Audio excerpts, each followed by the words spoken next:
Chapter 6. The burst of transport was past. Ambrosio's lust was satisfied. Pleasure fled, and shame usurped her seat in his bosom. Confused and terrified at his weakness, he drew himself from Matilda's arms. His perjury presented itself before him. He reflected on the scene which had just been acted, and trembled at the consequences of a discovery. He looked forward with horror. His heart was despondent, and became the abode of satiety and disgust. He avoided the eyes of his partner in frailty. A melancholy silence prevailed, during which both seemed busied with disagreeable reflections. Matilda was the first to break it. She took his hand gently and pressed it to her burning lips. "Ambrosio," she murmured in a soft and trembling voice. The abbot started at the sound. He turned his eyes upon Matilda's. They were filled with tears. Her cheeks were covered with blushes, and her supplicating looks seemed to solicit his compassion.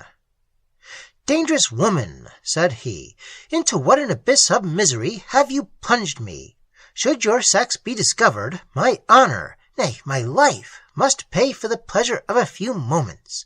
Fool that I was, to trust myself to your seductions! What can now be done? How can my offense be expiated? What atonement can purchase the pardon of my crime? Wretched Matilda, you have destroyed my quiet for ever." "To me these reproaches, Ambrosia, to me who have sacrificed for you the world's pleasures, the luxury of wealth, the delicacy of sex, my friends, my fortune, and my fame. What have you lost which I preserved? Have I not shared in your guilt? Have you not shared in my pleasure? Guilt, did I say? In what consists ours, unless in the opinion of an ill-judging world? Let that world be ignorant of them, and our joys become divine and blameless. Unnatural were your vows of celibacy. Man was not created for such a state, and were love a crime, God would never have made it so sweet, so irresistible. Then banish those clouds from your brow, my Ambrosio. Indulge in those pleasures freely, without which life is a worthless gift. Cease to reproach me with having taught you what is bliss, and feel equal transports with the woman who adores you." As she spoke, her eyes were filled with a delicious languor. Her bosom panted. She twined her arms voluptuously round him, drew him towards her, and glued her lips to his. Ambrosio again raged with desire. The die was thrown. His vows were already broken. He had already committed the crime, and why should he refrain from enjoying its reward? He clasped her to his breast with redoubled ardor. No longer repressed by a sense of shame, he gave a loose to his intemperate appetites, while the fair wanton put every invention of lust in practice, every refinement in the art of pleasure which might heighten the bliss of her possession and render her lover's transports still more exquisite. Ambrosio rioted in delights till then unknown to him. Swift fled the night, and the morning blushed to behold him still clasped in the embraces of Matilda. Intoxicated with pleasure, the monk rose from the siren's luxurious couch. He no longer reflected with shame upon his incontinence, or dreaded the vengeance of offended heaven. His only fear was lest death should rob him of enjoyments for which his long fast had only given a keener edge to his appetite. Matilda was still under the influence of poison, and the voluptuous monk trembled less for his preserver's life than his concubine's. Deprived of her, he would not easily find another mistress with whom he could indulge his passions so fully and so safely. He therefore pressed her with earnestness to use the means of preservation which she had declared to be in her possession. "Yes," replied Matilda, "since you have made me feel that life is valuable, I will rescue mine at any rate. No dangers shall appall me. I will look upon the consequences of my action boldly, nor shudder at the horrors which they present. I will think my sacrifice scarcely worthy to purchase your possession, and remember that a moment passed in your arms in this world overpays an age of punishment in the next. But before I take this step, Ambrosio, give me your solemn oath never to inquire by what means I shall preserve myself." He did so in a manner the most binding. "I thank you, my beloved. This precaution is necessary, for though you know it not, you are under the command of vulgar prejudices. The business on which I must be employed this night might startle you from its singularity and lower me in your opinion. Tell me, are you possessed of the key of the low door on the western side of the garden?" "The door which opens into the burying-ground common to us and the sisterhood of St. Clare. I have not the key, but can easily procure it." "You have only this to do. Admit me into the burying-ground at midnight. Watch while I descend into the vaults of St. Clare, lest some prying eye should observe my actions. Leave me there alone for an hour, and that life is safe which I dedicate to your pleasures. To prevent creating suspicion, do not visit me during the day. Remember the key, and that I expect you before 12. Hark, I hear steps approaching. Leave me. I will pretend to sleep." The friar obeyed and left the cell. As he opened the door, Father Pablos made his appearance. "I come," said the latter, "to inquire after the health of my young patient." "Hush," replied Ambrosio, laying his finger upon his lips. "Speak softly. I am just come from him. He has fallen into a profound slumber, which doubtless will be of service to him.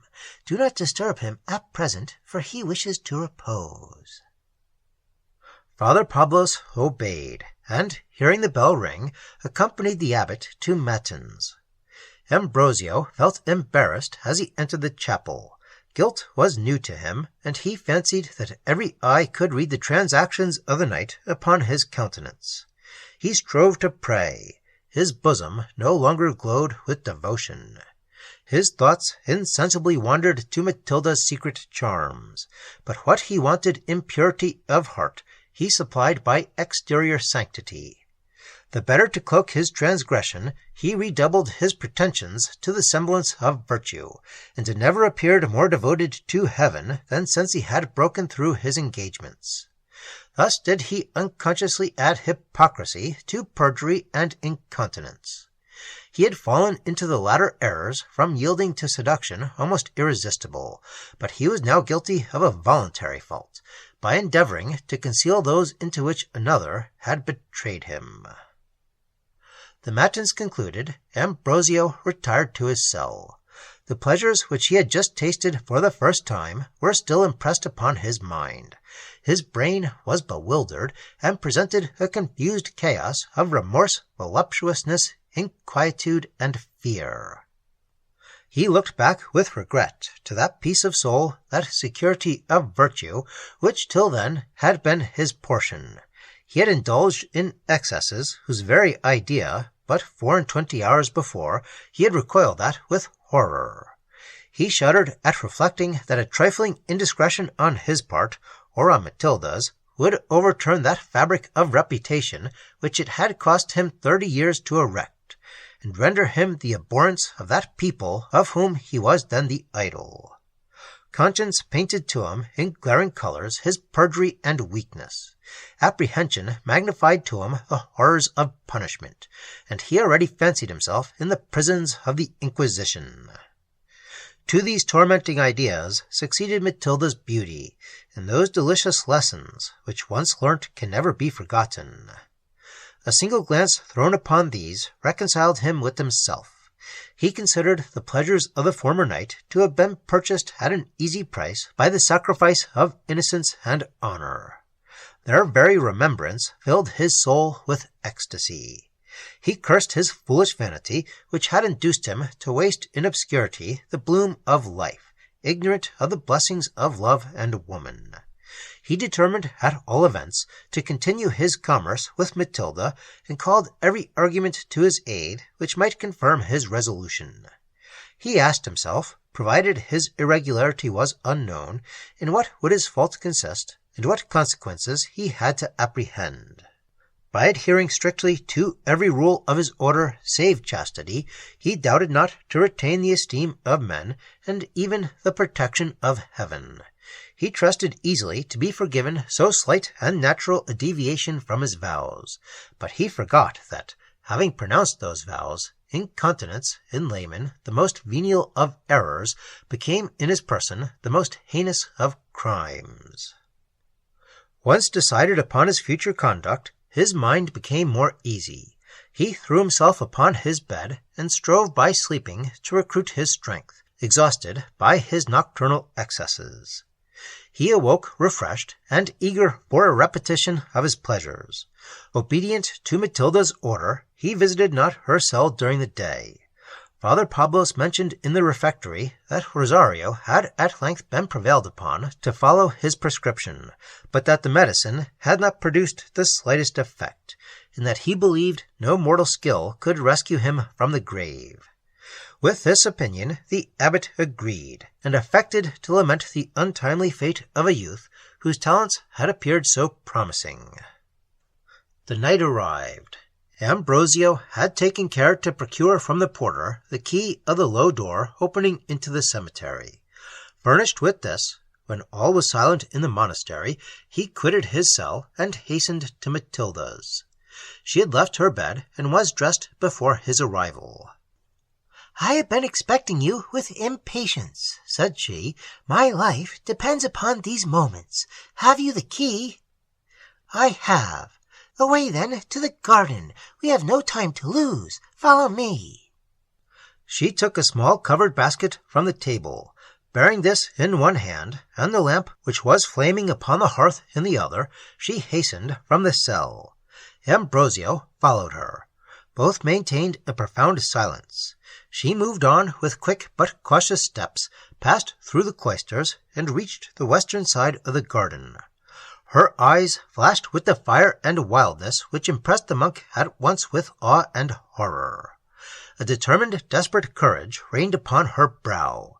She gave the lamp to Ambrosio, then taking from him the key, she unlocked the low door and entered the cemetery. It was a vast and spacious square, planted with yew trees. Half of it belonged to the abbey, the other half was the property of the sisterhood of St. Clare, and was protected by a roof of stone.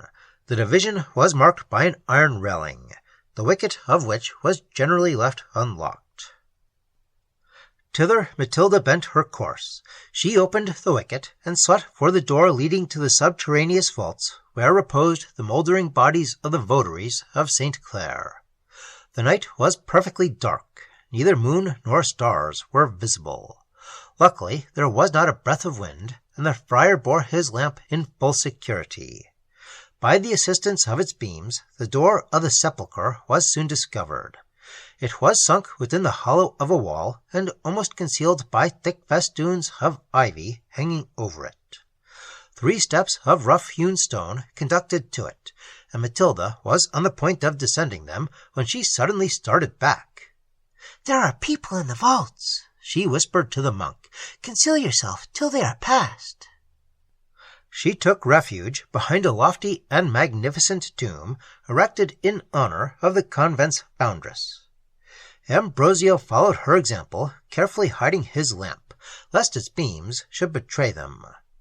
But a few moments had elapsed when the door was pushed open leading to the subterraneous caverns. Rays of light proceeded up the staircase.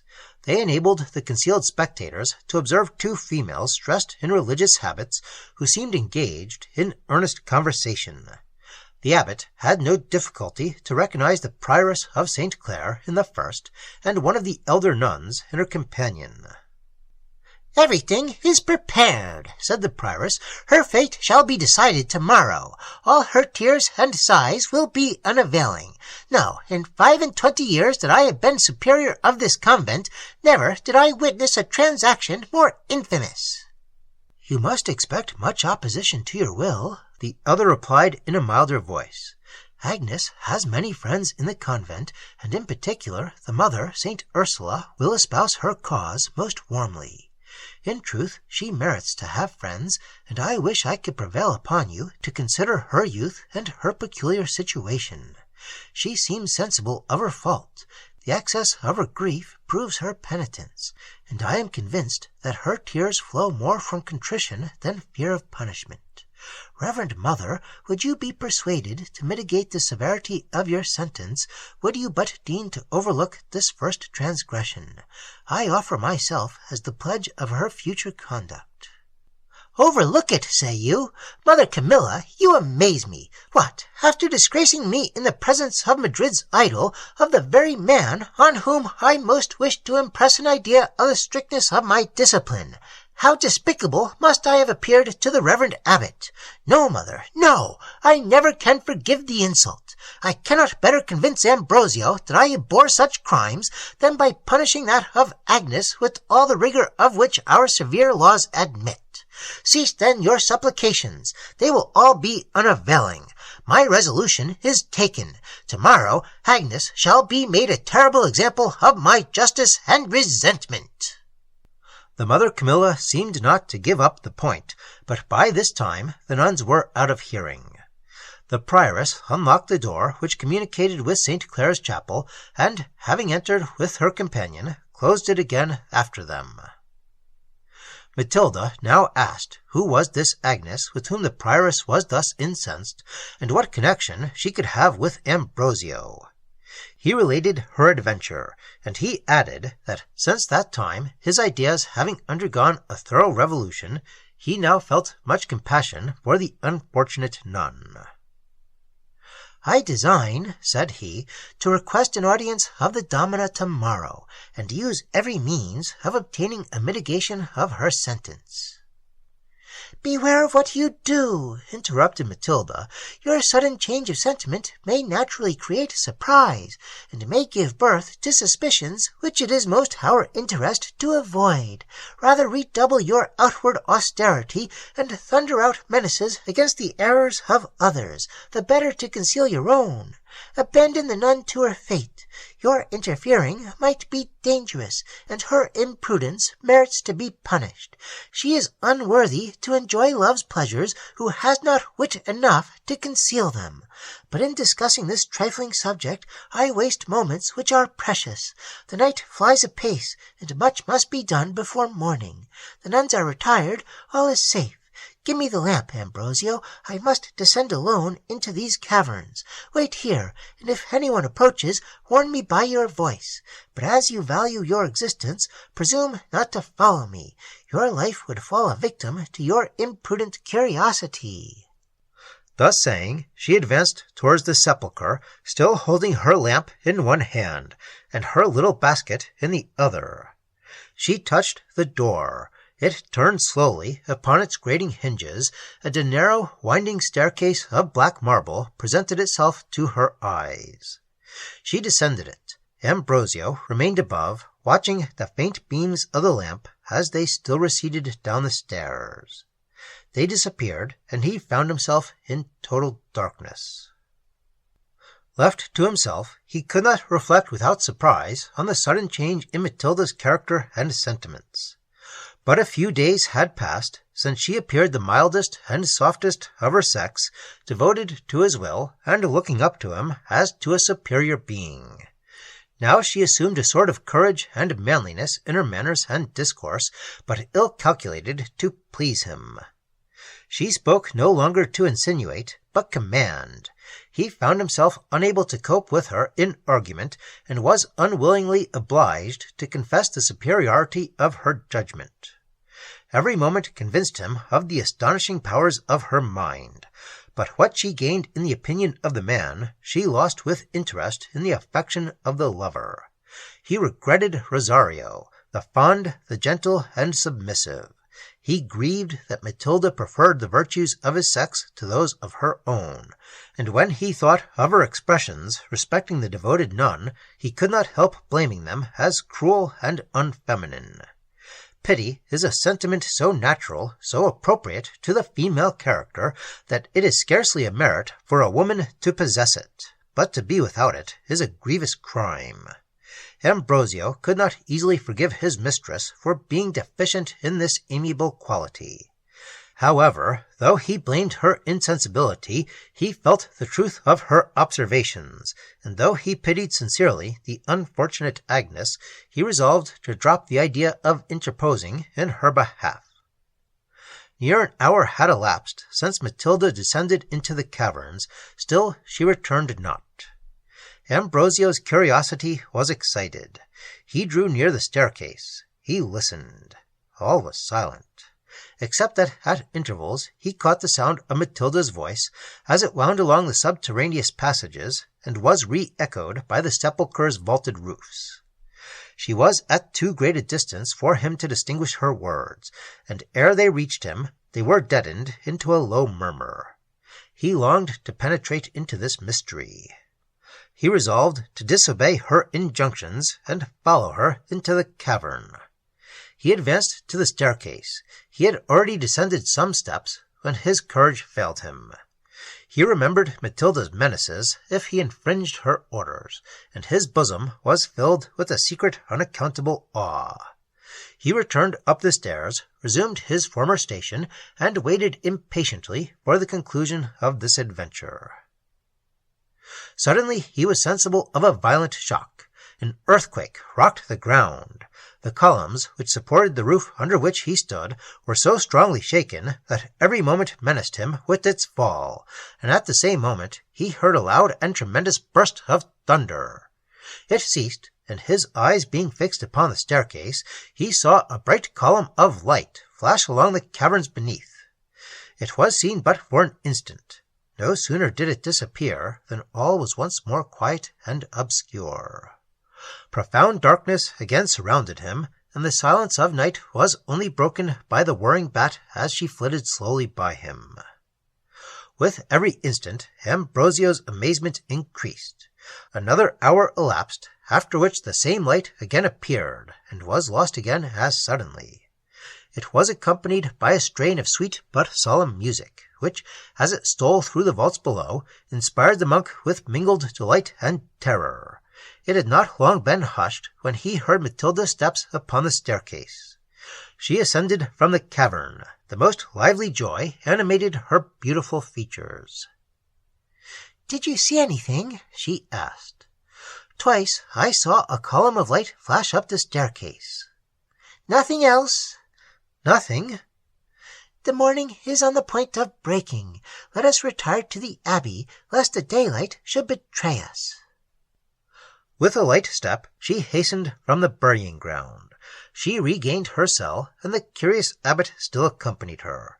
She closed the door, and disembarrassed herself of her lamp and basket. "I have succeeded," she cried, throwing herself upon his bosom. "Succeeded beyond my fondest hopes. I shall live, Ambrosio, shall live for you. The step which I shuddered at taking proves to me a source of joys inexpressible. Oh, that I dared communicate those joys to you! Oh, that I were permitted to share with you my power, and raise you as high above the level of your sex as one bold deed has exalted me above mine." "And what prevents you, Matilda?" interrupted the friar. "Why is your business in the cavern made a secret? Do you think me undeserving of your confidence? Matilda, I must doubt the truth of your affection, while you have joys in which I am forbidden to share." "You reproach me with injustice. I grieve sincerely that I am obliged to conceal from you my happiness. But I am not to blame. The fault lies not in me, but in yourself, my Ambrosio. You are still too much the monk. Your mind is enslaved by the prejudices of education, and superstition might make you shudder at the idea of that which experience has taught me to prize and value. At present you are unfit to be trusted with a secret of such importance. But the strength of your judgment, and the curiosity which I rejoice to see sparkling in your eyes, makes me hope that you will one day deserve my confidence. Till that period arrives, restrain your impatience. Remember that you have given me your solemn oath never to inquire into this night's adventures. I insist upon you keeping this oath, for though," she added, smiling, while she sealed his lips with the wanton kiss, Though I forgive you breaking your vows to heaven, I expect you to keep your vows to me." The friar returned the embrace, which had set his blood on fire. The luxurious and unbounded excesses of the former night were renewed, and they separated not till the bell rang for matins. The same pleasures were frequently repeated. The monks rejoiced in the feigned Rosario's unexpected recovery, and none of them suspected his real sex. The abbot possessed his mistress in tranquillity, and, perceiving his frailty unsuspected, abandoned himself to his passions in full security. Shame and remorse no longer tormented him. Frequent repetitions made him familiar with sin, and his bosom became proof against the stings of conscience. In these sentiments he was encouraged by Matilda, but she soon was aware that she had satiated her lover by the unbounded freedom of her caresses. Her charms becoming accustomed to him, they ceased to excite the same desires which at first they had inspired. The delirium of passion being past, he had leisure to observe every trifling defect. Where none were to be found, satiety made him fancy them. The monk was glutted with the fullness of pleasure. A week had scarcely elapsed before he was wearied of his paramour. His warm constitution still made him seek in her arms the gratification of his lust. But when the moment of passion was over, he quitted her with disgust, and his humour, naturally inconstant, made him sigh impatiently for variety. Possession, which cloys man, only increases the affection of woman. Matilda, with every succeeding day, grew more attached to the friar. Since he had obtained her favours, he was become dearer to her than ever, and she felt grateful to him for the pleasures in which they had equally been sharers. Unfortunately, as her passion grew ardent, Ambrosio's grew cold. The very marks of her fondness excited his disgust, and its excess served to extinguish the flame which already burned but feebly in his bosom. Matilda could not but remark that her society seemed to him daily less agreeable. He was inattentive while she spoke. Her musical talents, which she possessed in perfection, had lost the power of amusing him. Or, if he deigned to praise them, his compliments were evidently forced and cold. He no longer gazed upon her with affection, or applauded her sentiments with a lover's partiality. This Matilda well perceived, and redoubled her efforts to revive those sentiments which he once had felt. She could not but fail, since he considered as importunities the pains which she took to please him, and was disgusted by the very means which she used to recall the wanderer. Still, however, their illicit commerce continued, but it was clear that he was led to her arms not by love, but the cravings of brutal appetite. His constitution made a woman necessary to him, and Matilda was the only one with whom he could indulge his passions safely. In spite of her beauty, he gazed upon every other female with more desire, but fearing that his hypocrisy should be made public, he confined his inclinations to his own breast. It was by no means his nature to be timid, but his education had impressed his mind with fear so strongly that apprehension was now become part of his character. Had his youth been passed in the world, he would have shown himself possessed of many brilliant and manly qualities. He was naturally enterprising, firm, and fearless. He had a warrior's heart, and he might have shone with splendor at the head of an army. There was no want of generosity in his nature. The wretched never failed to find in him a compassionate auditor. His abilities were quick and shining, and his judgment vast, solid, and decisive. With such qualifications, he would have been an ornament to his country. That he possessed them, he had given proofs in his earliest infancy, and his parents had beheld his dawning virtues with the fondest delight and admiration. Unfortunately, while yet a child, he was deprived of those parents. He fell into the power of a relation whose only wish about him was never to hear of him more. For that purpose, he gave him in charge to his friend, the former superior of the Capuchins.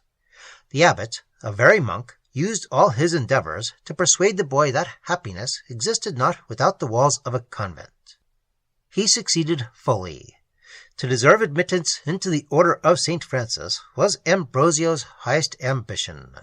His instructors carefully repressed those virtues whose grandeur and disinterestedness were ill-suited to the cloister. Instead of universal benevolence, he adopted a selfish partiality for his own particular establishment. He was taught to consider compassion for the errors of others as a crime of the blackest dye. The noble frankness of his temper was exchanged for servile humility, and in order to break his natural spirit, the monks terrified his young mind by placing before him all the horrors with which superstition could furnish them. They painted to him the torments of the damned in colors the most dark, terrible, and fantastic, and threatened him at the slightest fault with eternal perdition. No wonder that his imagination constantly dwelling upon these fearful objects should have rendered his character timid and apprehensive. Add to this that his long absence from the great world and total unacquaintance with the common dangers of life made him form of them an idea far more dismal than the reality. While the monks were busied in rooting out his virtues and narrowing his sentiments, they allowed every vice which had fallen to his share to arrive at full perfection. He was suffered to be proud, vain, ambitious, and disdainful. He was jealous of his equals, and despised all merit but his own. He was implacable when offended, and cruel in his revenge. Still, in spite of the pains taken to pervert them, his natural good qualities would occasionally break through the gloom cast over them so carefully. At such times, the contest for superiority between his real and acquired character was striking and unaccountable to those unacquainted with his original disposition. He pronounced the most severe sentences upon offenders, which the moment after compassion induced him to mitigate. He undertook the most daring enterprises, which the fear of their consequences soon obliged him to abandon. His inborn genius darted a brilliant light upon subjects the most obscure, and almost instantaneously his superstition replunged them in darkness more profound than that from which they had just been rescued. His brother monks, regarding him as a superior being, remarked not this contradiction in their idol's conduct. They were persuaded that what he did must be right, and supposed him to have good reasons for changing his resolutions. The fact was that the different sentiments with which education and nature had inspired him were combating in his bosom. It remained for his passions, which as yet no opportunity had called into play, to decide the victory. Unfortunately, his passions were the very worst judges to whom he could possibly have applied. His monastic seclusion had till now been in his favor, since it gave him no room for discovering his bad qualities. The superiority of his talents raised him too far above his companions to permit his being jealous of them. His exemplary piety, persuasive eloquence, and pleasing manners had secured him universal esteem, and consequently he had no injuries to revenge. His ambition was justified by his acknowledged merit, and his pride considered as no more than proper competence. He never saw, much less conversed, with the other sex. He was ignorant of the pleasures in woman's power to bestow, and if he read in the course of his studies that men were fond, he smiled and wondered how. For a time spare diet, frequent watching, and severe penance cooled and repressed the natural warmth of his constitution. But no sooner did the opportunity present itself, no sooner did he catch a glimpse of joys to which he was still a stranger, than religion's barriers were too feeble to resist the overwhelming torrent of his desires. All impediments yielded before the force of his temperament, warm, sanguine, and voluptuous in the excess. As yet his other passions lay dormant, but they only needed to be once awakened to display themselves with violence as great and irresistible. He continued to be the admiration of Madrid. The enthusiasm created by his eloquence seemed rather to increase than diminish. Every Thursday, which was the only day when he appeared in public, the Capuchin Cathedral was crowded with auditors, and his discourse was always received with the same approbation. He was named confessor to all the chief families in Madrid, and no one was counted fashionable who was enjoined penance by any other than Ambrosio. In his resolution of never stirring out of his convent, he still persisted. This circumstance created a still greater opinion of his sanctity and self-denial. Above all, the women sang forth his praises loudly, less influenced by devotion than by his noble countenance, majestic air, and well-turned, graceful figure. The abbey door was thronged with carriages from morning to night, and the noblest and fairest dames of Madrid confessed to the abbot their secret peccadilloes. The eyes of the luxurious friar devoured their charms. Had his penitents consulted those interpreters, he would have needed no other means of expressing his desires. For his misfortune, they were so strongly persuaded of his continence that the possibility of his harboring indecent thoughts never once entered their imaginations. The climate's heat, 'tis well known, operates with no small influence upon the constitutions of the Spanish ladies, but the most abandoned would have thought it an easier task to inspire with passion the marble statue of St. Francis than the cold and rigid heart of the immaculate Ambrosio. On his part, the friar was little acquainted with the depravity of the world. He suspected not that but few of his penitents would have rejected his addresses. Yet, had he been better instructed on this head, the danger attending such an attempt would have sealed up his lips in silence. He knew that it would be difficult for a woman to keep a secret so strange and so important as his frailty, and he even trembled lest Matilda should betray him.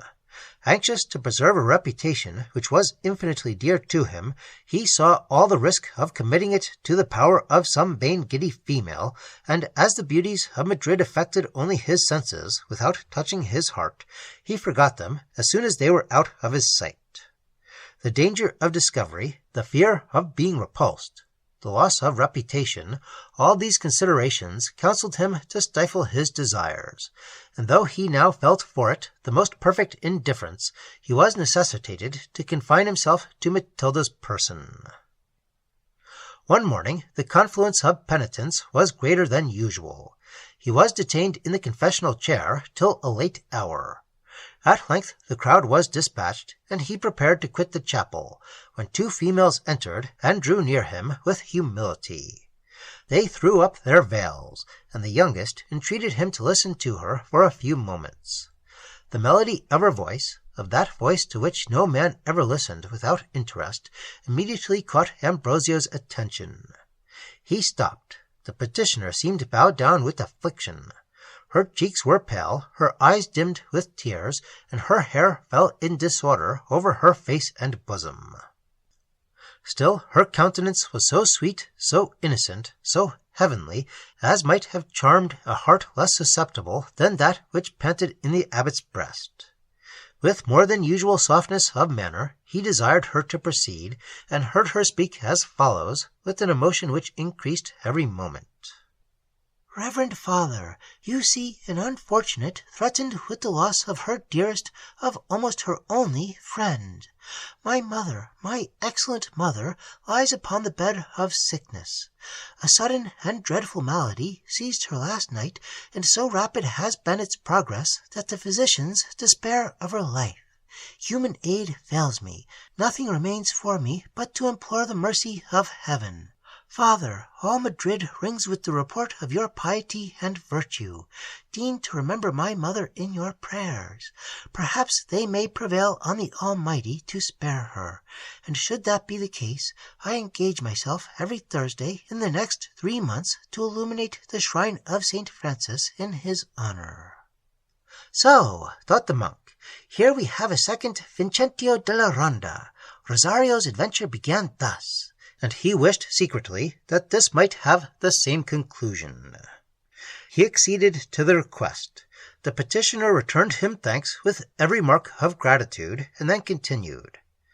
"I have yet another favor to ask. We are strangers in Madrid. My mother needs a confessor, and knows not to whom she should apply.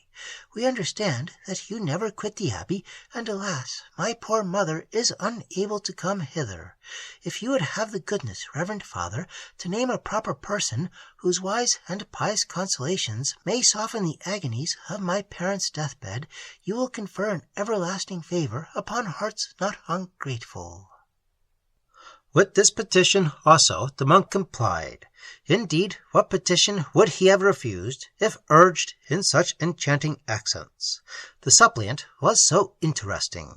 Her voice was so sweet, so harmonious. Her very tears became her, and her affliction seemed to add new luster to her charms. He promised to send to her a confessor that same evening, and begged her to leave her address. The companion presented him with a card on which it was written, and then withdrew with the fair petitioner, who pronounced before her departure 1,000 benedictions on the abbot's goodness. His eyes followed her out of the chapel. It was not till she was out of sight that he examined the card, on which he read the following words: Donna Elvira Dolfa, Strada di San Iago, 4 doors from the Palace d'Albornoz. The suppliant was no other than Antonia, and Leonela was her companion. The latter had not consented without difficulty to accompany her niece to the abbey. Ambrosio had inspired her with such awe that she trembled at the very sight of him. Her fears had conquered even her natural loquacity, and while in his presence she uttered not a single syllable. The monk retired to his cell, whither he was pursued by Antonia's image. He felt 1,000 new emotions springing in his bosom, and he trembled to examine into the cause which gave them birth. They were totally different from those inspired by Matilda when she first declared her sex and her affection. He felt not the provocation of lust. No voluptuous desires rioted in his bosom, nor did a burning imagination picture to him the charms which modesty had veiled from his eyes. On the contrary, what he now felt was a mingled sentiment of tenderness, admiration, and respect. A soft and delicious melancholy infused itself into his soul, and he would not have exchanged it for the most lively transports of joy. Society now disgusted him. He delighted in solitude, which permitted his indulging the visions of fancy. His thoughts were all gentle, sad, and soothing, and the whole wide world presented him with no other object than Antonia. "Happy man!" he exclaimed in his romantic enthusiasm. "Happy man who is destined to possess the heart of that lovely girl! What delicacy in her features! What elegance in her form! How enchanting was the timid innocence of her eyes! And how different from the wanton expression, the wild, luxurious fire, which sparkles in Matilda's! Oh, sweeter must one kiss be, snatched from the rosy lips of the first, than all the full and lustful favours bestowed so freely by the second. Matilda gluts me with enjoyment even to loathing, forces me to her arms, apes the harlot, and glories in her prostitution. Disgusting! Did she know the inexpressible charm of modesty, how irresistibly it enthralls the heart of man, how firmly it chains him to the throne of beauty, she never would have thrown it off. What would be too dear a price for this lovely girl's affections? What would I refuse to sacrifice, could I be released from my vows, and permitted to declare my love in the sight of earth and heaven? While I strove to inspire her with tenderness, with friendship and esteem, how tranquil and undisturbed would the hours roll away! Gracious God! To see her blue downcast eyes beam upon mine with timid fondness, to sit for days, for years, listening to that gentle voice, to acquire the right of obliging her, and hear the artless expressions of her gratitude, to watch the emotions of her spotless heart, to encourage each dawning virtue, to share in her joy when happy, to kiss away her tears when distressed, and to see her fly to my arms for comfort and support. Yes, if there is perfect bliss on earth, 'tis his lot alone who becomes that angel's husband." While his fancy coined these ideas, he paced his cell with a disordered air. His eyes were fixed upon vacancy. His head reclined upon his shoulder. A tear rolled down his cheek, while he reflected that the vision of happiness for him could never be realized. "She is lost to me," he continued. "By marriage she cannot be mine, and to seduce such innocence, to use the confidence reposed in me to work her ruin, oh, it would be a crime, blacker than yet the world ever witnessed. Fear not, lovely girl, your virtue runs no risk for me. Not for Indies would I make that gentle bosom know the tortures of remorse. Again he paced his chamber hastily. Then stopping, his eye fell upon the picture of his once admired Madonna. He tore it with indignation from the wall. He threw it on the ground and spurned it from him with his foot. The prostitute! Unfortunate Matilda! Her paramour forgot that for his sake alone she had forfeited her claim to virtue, and his only reason for despising her was that she had loved him much too well. He threw himself into a chair which stood near the table. He saw the card with Elvira's address. He took it up, and it brought to his recollection his promise respecting a confessor. He passed a few minutes in doubt, but Antonia's empire over him was already too much decided to permit his making a long resistance to the idea which struck him. He resolved to be the confessor himself. He could leave the abbey unobserved without difficulty. By wrapping up his head in his cowl, he hoped to pass through the streets without being recognized. By taking these precautions, and by recommending secrecy to Elvira's family, he doubted not to keep Madrid in ignorance that he had broken his vow never to see the outside of the abbey walls. Matilda was the only person whose vigilance he dreaded, but by informing her at the refectory that during the whole of that day business would confine him to his cell, he thought himself secure from her wakeful jealousy. Accordingly, at the hours when the Spaniards are generally taking their siesta, he ventured to quit the abbey by a private door, the key of which was in his possession. The cowl of his habit was thrown over his face. From the heat of the weather, the streets were almost totally deserted. The monk met with few people, found the Strada di San Iago, and arrived without accident at Donna Elvira's door. He rang, was admitted, and immediately ushered into an upper apartment. It was here that he ran the greatest risk of a discovery. Had Leonela been at home, she would have recognized him directly. Her communicative disposition would never have permitted her to rest, till all Madrid was informed that Ambrosio had ventured out of the abbey and visited her sister. Fortune here stood the monk's friend. On Leonela's return home, she found a letter instructing her that a cousin was just dead, who had left what little he possessed between herself and Elvira. To secure this bequest, she was obliged to set out for Cordova without losing a moment.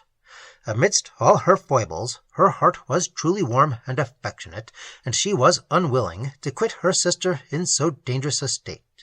But Elvira insisted upon her taking the journey, conscious that in her daughter's forlorn situation no increase of fortune, however trifling, ought to be neglected. Accordingly, Leonela left Madrid, sincerely grieved at her sister's illness, and giving some few sighs to the memory of the amiable but inconstant Don Cristoval. She was fully persuaded that at first she had made a terrible breach in his heart, but hearing nothing more of him, she supposed that he had quitted the pursuit, disgusted by the lowness of her origin. And knowing upon other terms than marriage he had nothing to hope from such a dragon of virtue as she professed herself, or else that being naturally capricious and changeable, the remembrance of her charms had been effaced from the Conde's heart by those of some newer beauty. Whatever was the cause of her losing him, she lamented it sorely.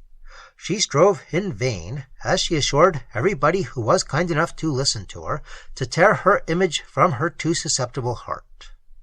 She affected the airs of a love-sick virgin, and carried them all to the most ridiculous excess. She heaved lamentable sighs, walked with her arms folded, uttered long soliloquies, and her discourse generally turned upon some forsaken maid who expired of a broken heart. Her fiery locks were always ornamented with a garland of willow. Every evening she was seen straying upon the banks of a rivulet by moonlight, and she declared herself a violent admirer of murmuring streams and nightingales, of lonely haunts and twilight groves, places which pale passion loves. Such was the state of Leonela's mind when obliged to quit Madrid. Elvira was out of patience at all these follies, and endeavored at persuading her to act like a reasonable woman. Her advice was thrown away. Leonela assured her at parting that nothing could make her forget the perfidious Don Cristoval. In this point she was fortunately mistaken. An honest youth of Cordova, journeyman to an apothecary, found that her fortune would be sufficient to set him up in a genteel shop of his own. In consequence of this reflection, he avowed himself her admirer. Leonela was not inflexible. The ardour of his sighs melted her heart, and she soon consented to make him the happiest of mankind. She wrote to inform her sister of her marriage, but for reasons which will be explained hereafter, Elvira never answered her letter. Ambrosio was conducted into the antechamber to that where Elvira was reposing. The female domestic who had admitted him left him alone while she announced his arrival to her mistress. Antonia, who had been by her mother's bedside, immediately came to see him. "Pardon me, father," said she, advancing towards him. When recognizing his features, she stopped suddenly and uttered a cry of joy. "Is it possible?" she continued. "Do not my eyes deceive me? Has the worthy Ambrosio broken through his resolution that he may soften the agonies of the best of women? What pleasure will this visit give my mother! Let me not delay for a moment the comfort which your piety and wisdom will afford her." Thus saying, she opened the chamber door, presented to her mother her distinguished visitor, and, having placed an armchair by the side of the bed, withdrew into another apartment. Elvira was highly gratified by this visit. Her expectations had been raised high by general report, but she found them far exceeded. Ambrosio, endowed by nature with powers of pleasing, exerted them to the utmost while conversing with Antonia's mother. With persuasive eloquence he calmed every fear and dissipated every scruple. He bid her reflect on the infinite mercy of her judge, despoiled death of his darts and terrors, and taught her to view without shrinking the abyss of eternity on whose brink she then stood. Elvira was absorbed in attention and delight. While she listened to his exhortations, confidence and comfort stole insensibly into her mind. She unbosomed to him, without hesitation, her cares and apprehensions. The latter respecting a future life he had already quieted, and he now removed the former, which she felt for the concerns of this. She trembled for Antonia. She had none to whose care she could recommend her, save to the Marquis della Cisternas and her sister Leonela. The protection of the one was very uncertain, and as to the other, though fond of her niece, Leonela was so thoughtless and vain as to make her an improper person to have the sole direction of a girl so young and ignorant of the world. The friar no sooner learned the cause of her alarms than he begged her to make herself easy upon that head. He doubted not being able to secure for Antonia a safe refuge in the house of one of his penitents, the Marchioness of Villafranca. This was a lady of acknowledged virtue, remarkable for strict principles and extensive charity. Should accident deprive her of this resource, he engaged to procure Antonia a reception at some respectable convent, that is to say, in quality of boarder, for Elvira had declared herself no friend to a monastic life, and the monk was either candid or complacent enough to allow that her disapprobation was not unfounded. These proofs of the interest which he felt for her completely won Elvira's heart. In thanking him, she exhausted every expression which gratitude could furnish, and protested that now she should resign herself with tranquillity to the grave. Ambrosio rose to take leave. He promised to return the next day at the same hour, but requested that his visits might be kept secret. "I am unwilling," said he, "that my breaking through a rule imposed by necessity should be generally known. Had I not resolved never to quit my convent, except upon circumstances as urgent as that which has conducted me to your door, I should be frequently summoned upon insignificant occasions. That time would be engrossed by the curious, the unoccupied, and the fanciful, which I now pass at the bedside of the sick, in comforting the expiring penitent, and clearing the passage to eternity from thorns." Elvira commended equally his prudence and compassion, promising to conceal carefully the honor of his visits. The monk then gave her his benediction and retired from the chamber. In the anteroom he found Antonia. He could not refuse himself the pleasure of passing a few moments in her society. He bid her take comfort, for that her mother seemed composed and tranquil, and he hoped that she might yet do well. He inquired who attended her, and engaged to send the physician of his convent to see her, one of the most skilful in Madrid. He then launched out in Elvira's commendation, praised her purity and fortitude of mind, and declared that she had inspired him with the highest esteem and reverence. Antonia's innocent heart swelled with gratitude. Joy danced in her eyes, where a tear still sparkled. The hopes which he gave her of her mother's recovery, the lively interest which he seemed to feel for her, and the flattering way in which she was mentioned by him, added to the report of his judgment and virtue, and to the impression made upon her by his eloquence, confirmed the favorable opinion with which his first appearance had inspired Antonia. She replied with diffidence, but without restraint. She feared not to relate to him all her little sorrows, all her little fears and anxieties, and she thanked him for his goodness with all the genuine warmth which favors kindle in a young and innocent heart. Such alone knows how to estimate benefits at their full value. They who are conscious of mankind's perfidy and selfishness ever receive an obligation with apprehension and distrust.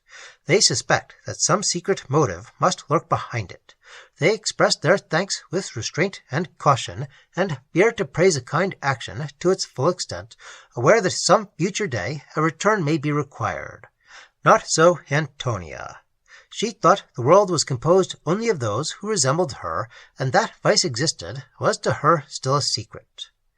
The monk had been of service to her. He said that he wished her well. She was grateful for his kindness, and thought that no terms were strong enough to be the vehicle of her thanks.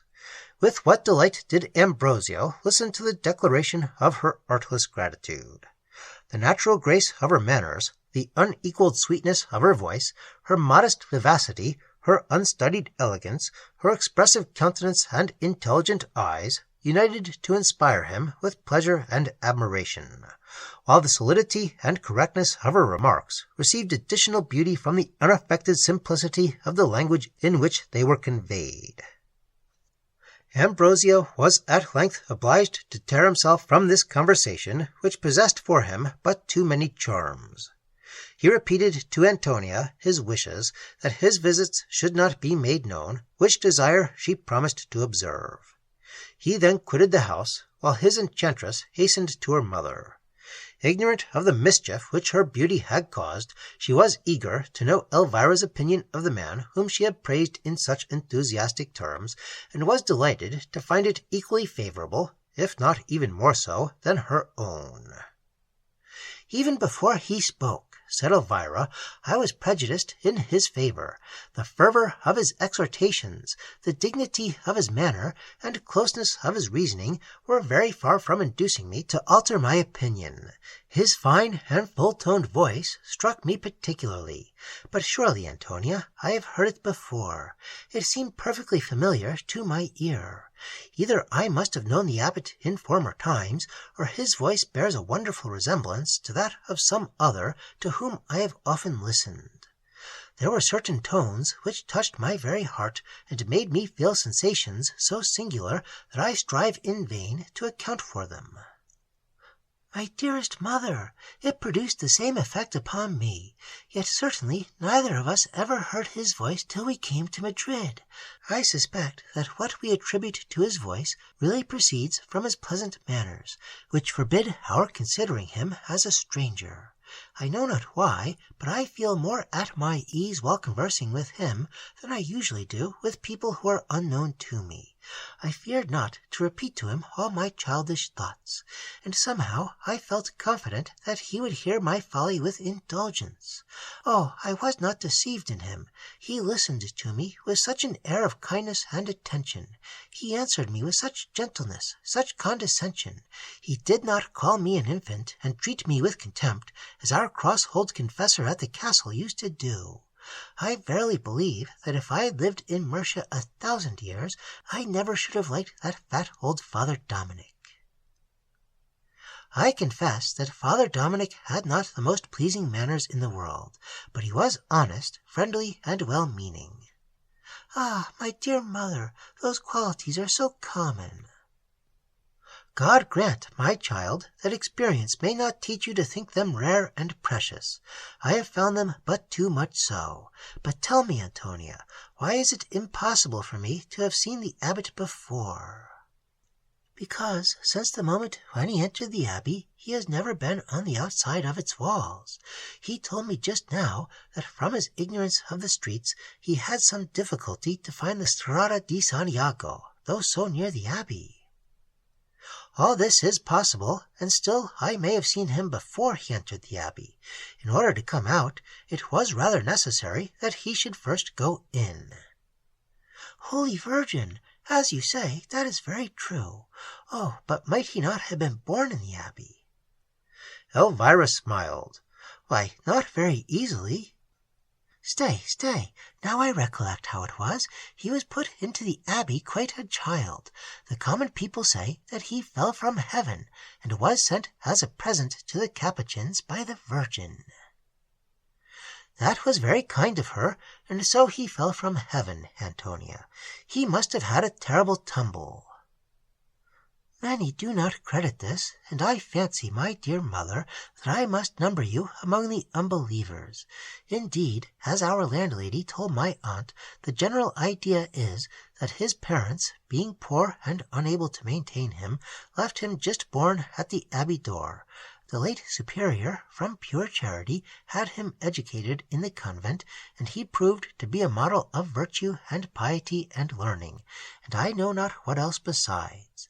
In consequence, he was first received as a brother of the order, and not long ago was chosen abbot. However, whether this account or the other is the true one, at least all agree that when the monks took him under their care, he could not speak. Therefore you could not have heard his voice before he entered the monastery, because at that time he had no voice at all. Upon my word, Antonia, you argue very closely. Your conclusions are infallible. I did not suspect you of being so able a logician. Ah, you are mocking me, but so much the better. It delights me to see you in spirits. Besides, you seem tranquil and easy, and I hope that you will have no more convulsions. Oh, I was sure the abbot's visit would do you good. It has indeed done me good, my child. He has quieted my mind upon some points which agitated me, and I already feel the effects of his attention. My eyes grow heavy, and I think I can sleep a little. Draw the curtains, my Antonia, but if I should not wake before midnight, do not sit up with me, I charge you. Antonia promised to obey her, and, having received her blessing, drew the curtains of the bed. She then seated herself in silence at her embroidery frame, and beguiled the hours with building castles in the air. Her spirits were enlivened by the evident change for the better in Elvira, and her fancy presented her with visions bright and pleasing. In these dreams Ambrosio made no despicable figure. She thought of him with joy and gratitude. But for every idea which fell to the friar's share, at least two more were unconsciously bestowed upon Lorenzo. Thus passed the time, till the bell in the neighboring steeple of the Capuchin Cathedral announced the hour of midnight. Antonia remembered her mother's injunctions and obeyed them, though with reluctance. She undrew the curtains with caution. Elvira was enjoying a profound and quiet slumber. Her cheek glowed with health's returning colors. A smile declared that her dreams were pleasant, and as Antonia bent over her, she fancied that she heard her name pronounced. She kissed her mother's forehead softly and retired to her chamber. There she knelt before a statue of Saint Rosalia, her patroness.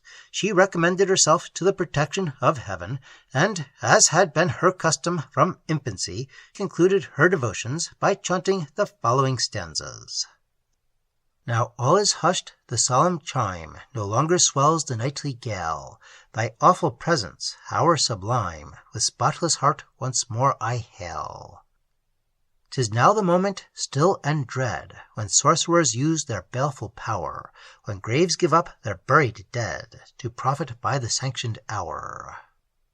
From guilt and guilty thought secure, to duty and devotion true, with bosom light and conscience pure, repose thy gentle aid I woo. Good angels, take my thanks that still the snares of vice I view with scorn, thanks that to-night as free from ill I sleep as when I woke at morn. Yet may not my unconscious breast harbor some guilt unknown to me, some wish impure which unrepressed you blush to see and I to own.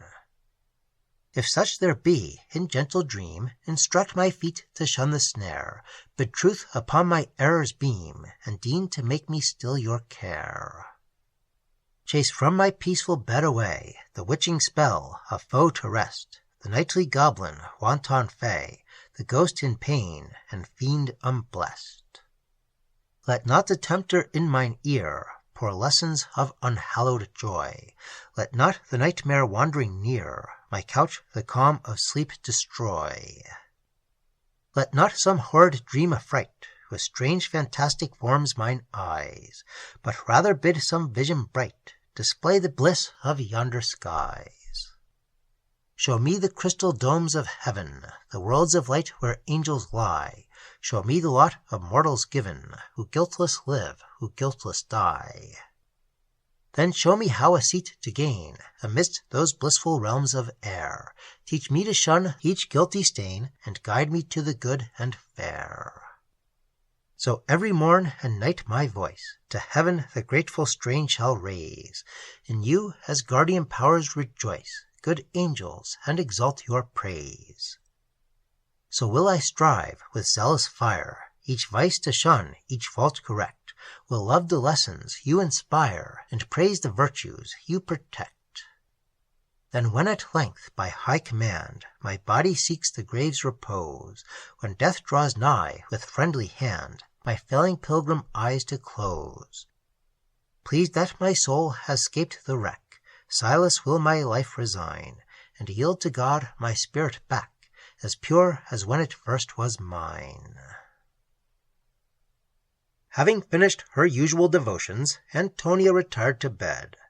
Sleep soon stole over her senses, and for several hours she enjoyed that calm repose which innocence alone can know, and for which many a monarch with pleasure would exchange his crown.